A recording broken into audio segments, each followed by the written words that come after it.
فکر و ادراک کی حیران صدا دیتا ہے، فکر و ادراک کی حیران صدا دیتا ہے، رونے والا کسی ظالم کا پتہ دیتا ہے، فکر و ادراک کی حیران صدا دیتا ہے، رونے والا کسی ظالم کا پتہ دیتا ہے، اور نو کے مژگاں پہ لرزتا ہوا عشق ضعیف، نو کے مژگاں پہ لرزتا ہوا عشق ضعیف، کرسی ارض و سماوات ہلا دیتا ہے۔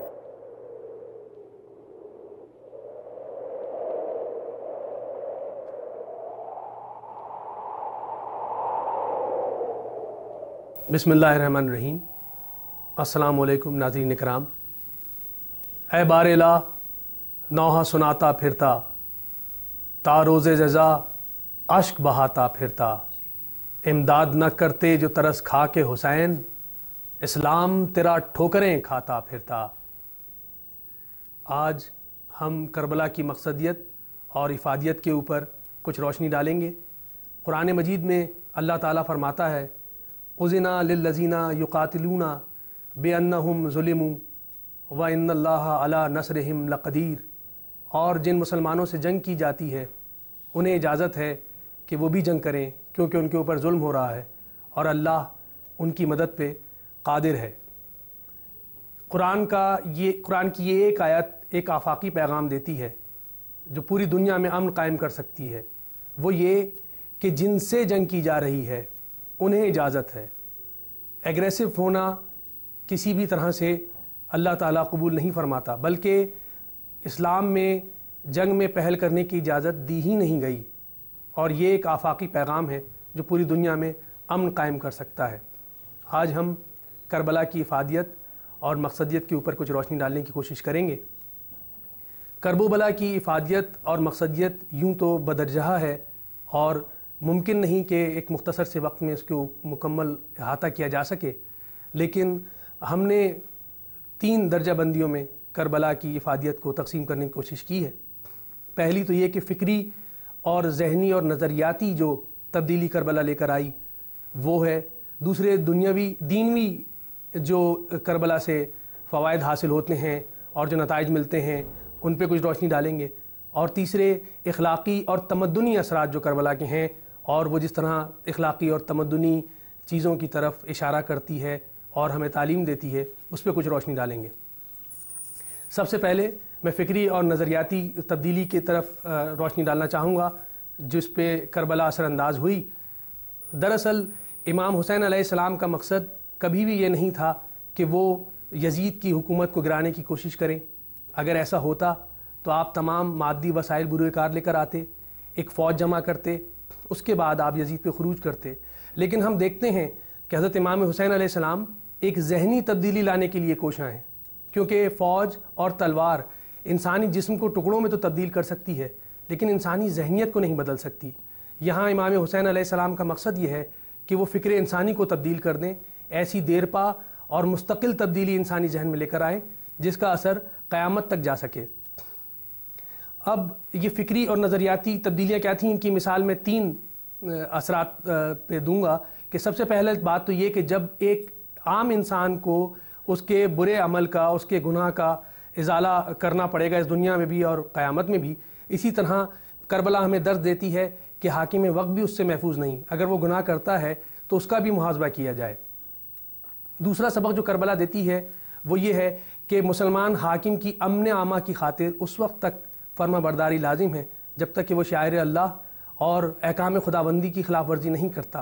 اگر ایسا ہوتا ہے تو مسلمان حاکم بھی صحیح لیکن اس کے مسلمان قوم پہ سے یہ حکم اٹھ جاتا ہے۔ تیسری تبدیلی ذہنی تبدیلی اور جو سب سے بڑی تبدیلی ہے وہ یہ کہ فزیکل فتح کے اوپر نظریاتی فتح نے جگہ لے لی۔ کربلا نے درس دیا کہ جسمانی فتح کچھ نہیں ہوتی، نظریے کی فتح دراصل فتح ہے، چاہے مادی طور پہ دوسرے لوگ بظاہر فتح یاب ہو جائیں۔ اب ہم اس فکری اور ذہنی جو نتیجے ہمیں کربلا سے ملے اس کے بعد ہم دینوی بلندی جو سرخروئی حاصل ہوئی اس کی طرف توجہ دیں گے۔ سب سے پہلی بات کربلا نے بتایا مذہب اور روحانیت کی فتح مادیت کے اوپر۔ کربلا کا مارکا دراصل مادیت اور روحانیت میں ایک گھمسان کا رن ہے. سارے مادی وسائل، سارے افراد یزید کی طرف ہیں، اور اس شان و شوکت سے اگر چند افراد یا گروہ امام حسین علیہ السلام کے ساتھ جو موجود تھے وہ اگر متاثر ہو جاتے تو نتیجہ یزید کی بیعت میں نکلتا اور اپنی شکست کا ایک یقینی ادراک امام حسین علیہ السلام کو تھا اگر وہ نعوذ باللہ متاثر ہو جاتے مادیت سے، اور بظاہر کیونکہ سارے مادی وسائل یزید کی طرف تھے. لیکن ایسا نہیں ہوا، اور امام حسین علیہ السلام نے بتایا کہ روحانیت اور مذہب دراصل اور جو انسان کا نظریہ ہے وہ کہیں بلندی رکھتا ہے مادی برتری اور تفوق کے اوپر. دوسرا دینوی فائدہ جو ہوا وہ مذہب اسلام کی صحیح تصدیق و اشاعت. یزید جس طرح اسلام کو پیش کر رہا تھا وہ ایک مسخ شدہ اسلام کا چہرہ تھا. امام حسین علیہ السلام اس کڑے مارکے کے دوران بھی اور ان کے رفقا یہ بتاتے رہے کہ دراصل اسلامی تعلیمات کیا ہیں، کس طرح شاعر اللہ کو بجا لایا جائے، عبادات کی ہر طرح سے پیروی کی گئی، اور اس کڑے میدان میں بھی نماز کا خیال رکھا گیا. امام حسین علیہ السلام نے پوری دنیا کو بتا دیا کہ دراصل اسلام کیا ہے. اسلام وہ نہیں، وہ مسخ شدہ اسلام نہیں جو یزید پیش کر رہا تھا.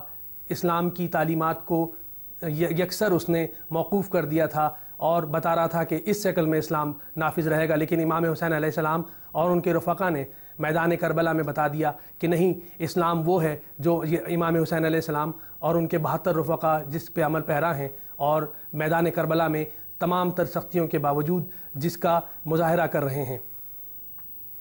ان دینوی جو ہمیں فوائد حاصل ہوتے ہیں کربلا سے، اس کے ساتھ ساتھ کچھ اخلاقی اور تمدنی ہمیں سبق ملتے ہیں کربلا سے. سب سے پہلے جو ایک اخلاقی اور تمدنی سبق ہے وہ ہے صبر کا. ہم دیکھتے ہیں کہ امام حسین علیہ السلام کے سامنے ان کے احباب، ان کے اعزاء، ان کے گود کے پالے ہوئے لوگ قربانی دینے جا رہے ہیں، اور امام عالی مقام کے صبر میں سر منہ فرق نہیں پڑتا. اسی لیے امام حسین علیہ السلام کو سید الصابرین کا بھی لقب دیا گیا.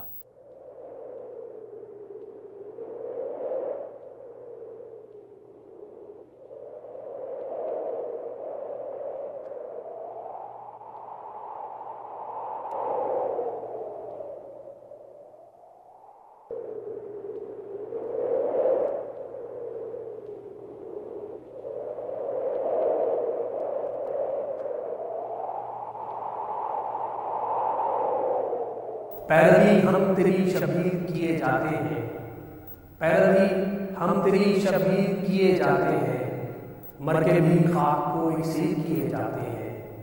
پیروی ہم تیری شبیر کیے جاتے ہیں، مر کے بھی خاک کو اکسیر کیے جاتے ہیں.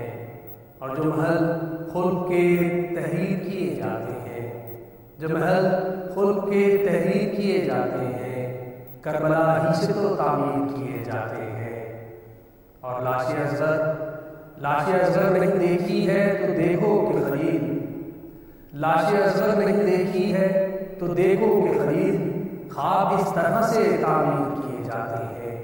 لاش اصغر نہیں دیکھی ہے تو دیکھو کہ خلیل، خواب اس طرح سے تعبیر کیے جاتے ہیں. اور مثل سجاد زمانوں کا سفر کرتے ہیں، مثل سجاد زمانوں کا سفر کرتے ہیں. حوصلے جب کبھی زنجیر کیے جاتے ہیں، مثل سجاد زمانوں کا سفر کرتے ہیں. حوصلے جب کبھی زنجیر کیے جاتے ہیں.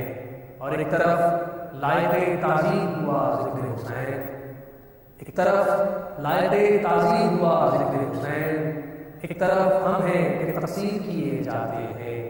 ایک طرف لائق تعظیم ہوا ذکر حسین، ایک طرف ہم ہیں کہ تقصیر کیے جاتے ہیں.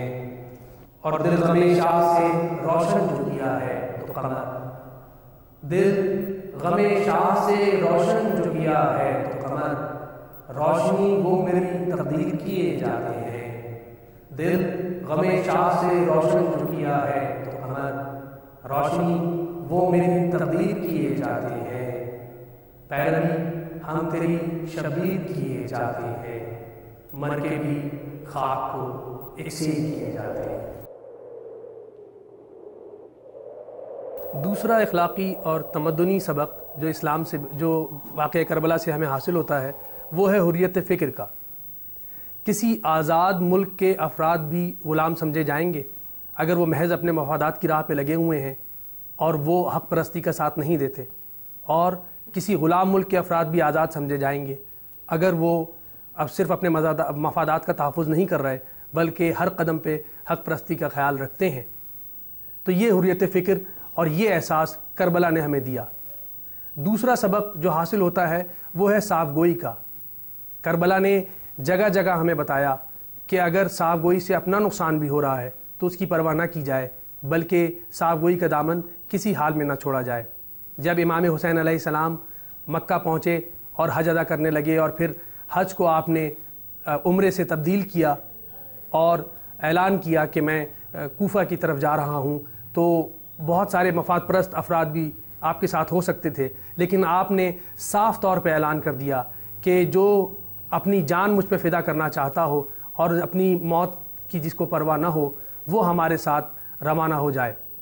اسی طرح جب امام حسین علیہ السلام کا قافلہ منزل زبالہ پہ پہنچا تو وہاں پہ مسلم بن عقیل اور ہانی ابن عروہ کی شہادت کی خبر پہنچی، اور اس کے ساتھ یہ اطلاع بھی پہنچی کہ اہل کوفہ نے ساتھ چھوڑ دیا ہے۔ امام حسین علیہ السلام نے اس موقع پر بھی اپنے رفقا کو کسی تاریکی میں نہیں رکھا، بلکہ سب کو اکٹھے کیا اور جناب مسلم بن عقیل اور جناب ہانی ابن عروہ کی شہادت کی خبر سنائی، اور اس کے ساتھ ساتھ یہ بھی بتایا کہ اہل کوفہ نے ہمارا ساتھ چھوڑ دیا ہے۔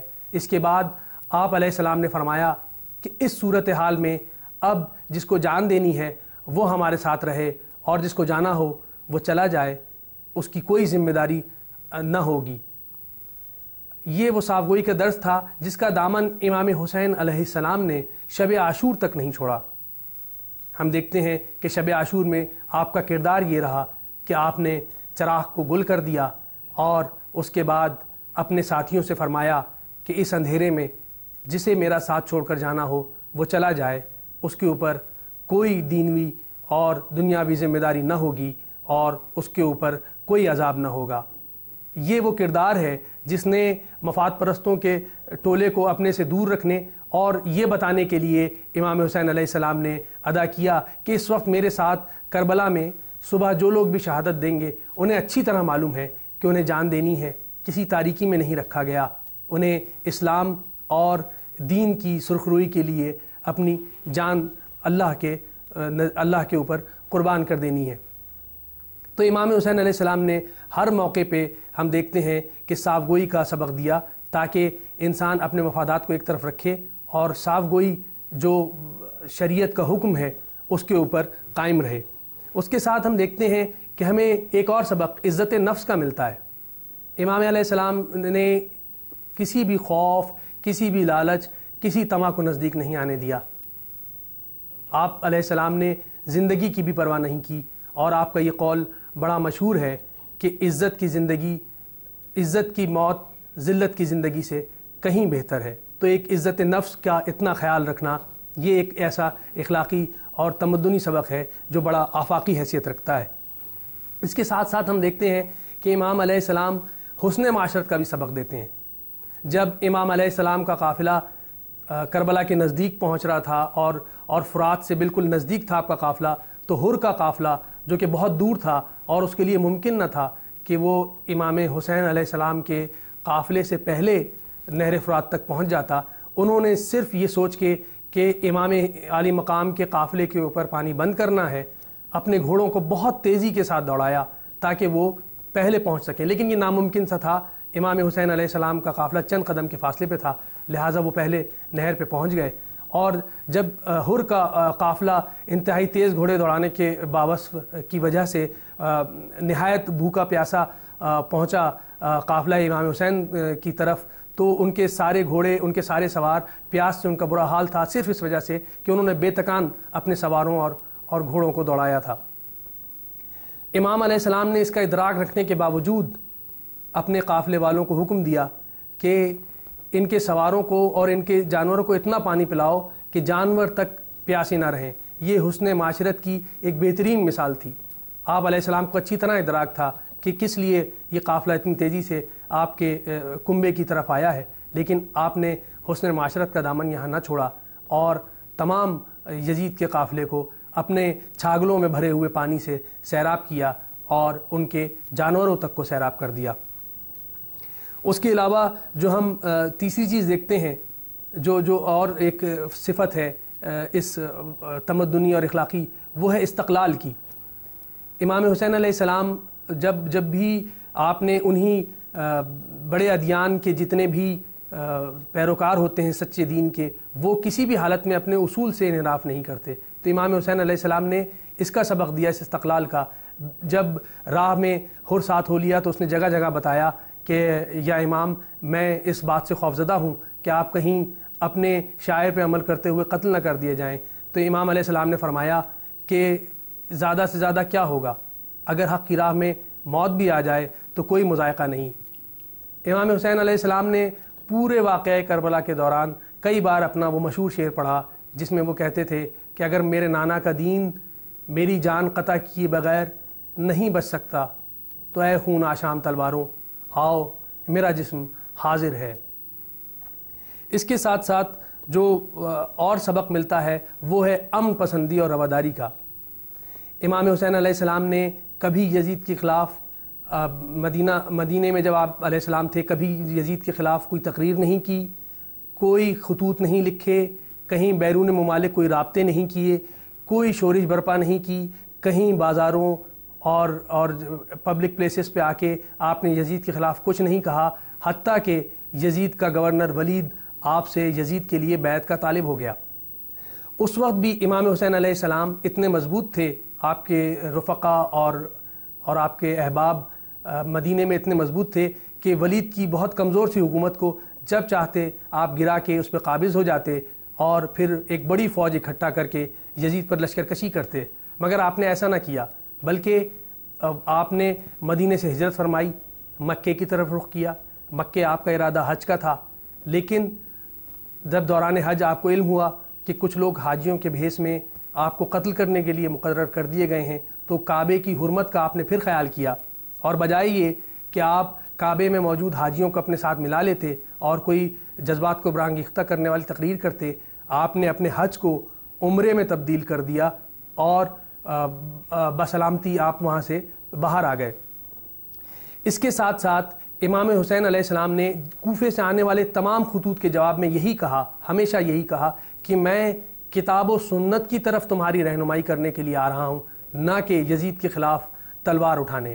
یہ امام حسین علیہ السلام نے سبق دیا۔ اس کے ساتھ ساتھ ایک اور جو امن پسندی اور کا ایک آپ کا رویہ ملتا ہے وہ یہ کہ آپ کے قافلے کی حیت اور تیاری ہی یہ بتا رہی تھی کہ امام علیہ السلام کسی طرح بھی یزید کے خلاف خروج کر پہ تیار نہیں۔ ایک قافلہ ہے جس میں عورتیں ہیں، ایک قافلہ ہے جس میں بچے ہیں، جس میں بوڑھے ہیں، اور وہ امام حسین علیہ السلام اپنے ساتھ لے کر جا رہے ہیں کسی بھی امن عامہ کو خطرے میں ڈالنے سے بچانے کے لیے۔ یہ اسباق ہیں جو ہمیں کرب و بلا سے ملتے ہیں۔ کرب و بلا ہمیں نظریاتی اسباق بھی دیتا ہے، کرب و بلا ہمیں دین کی سربلندی کے اسباق بھی دیتی ہے، اور کرب و بلا ہمیں بتاتی ہے کہ اس نے کتنے اخلاقی اور تمدنی دیر پا اثرات جو قیامت تک رہیں گے کس طرح مرتب کیے۔ آخر میں اپنے اس سلام پہ اس پروگرام کا اختتام کروں گا کہ جو راہ حق ہے، جو راہ حق ہے وہاں کائنات بعد میں ہے، جو راہ حق ہے وہاں کائنات بعد میں ہے، کہ موت پہلے ہے یہاں اور حیات بعد میں ہے۔ جو راہ حق ہے وہاں کائنات بعد میں ہے، کہ موت پہلے ہے یہاں اور حیات بعد میں ہے۔ اور گو وقت عصر ہے، گو وقت عصر ہے پر صبر ہو کہ اہل حرم، گو وقت عصر ہے پر صبر ہو کہ اہل حرم، ابھی تو دن ہی گزارا ہے رات بعد میں ہے۔ گو وقت عصر ہے، گو وقت عصر ہے پر صبر ہو کہ اہل حرم، ابھی تو دن ہی گزارا ہے رات بعد میں ہے۔ اور ہمیشہ چشم عزادار سے ملے گی ہمیں، ہمیشہ چشم عزادار سے ملے گی ہمیں حسین بولے برادر فرات بعد میں ہے، ہمیشہ چشم عزادار سے ملے گی ہمیں۔ حسین بولے برادر فرات بعد میں ہے، اور خدا کا دین ابو طالب نے کر دیا محفوظ، خدا کا دین ابو طالب نے کر دیا محفوظ، اب ان کے دین کی ایمان کی بات بعد میں ہے۔ خدا کا دین ابو طالب نے کر دیا محفوظ، خود ان کے دین کی ایمان کی بات بعد میں ہے۔ اور درے حسین پا بیٹھے ہیں تو یقین ہے قمر، درے حسین پا بیٹھے ہیں تو یقین ہے قمر، کہ زیست سخت سہی پر نجات بعد میں ہے۔ درے حسین پا بیٹھے ہیں تو یقین ہے قمر، کہ زیست سخت سہی پر نجات بعد میں ہے۔ جو راہ حق ہے وہاں کائنات بعد میں ہے، جو راہ حق ہے وہاں کائنات بعد میں ہے، کہ موت پہلے ہے یہاں اور حیات بعد میں ہے۔ اس کے ساتھ ہی ڈاکٹر قمر رضوی کو اجازت دیجیے، شکریہ۔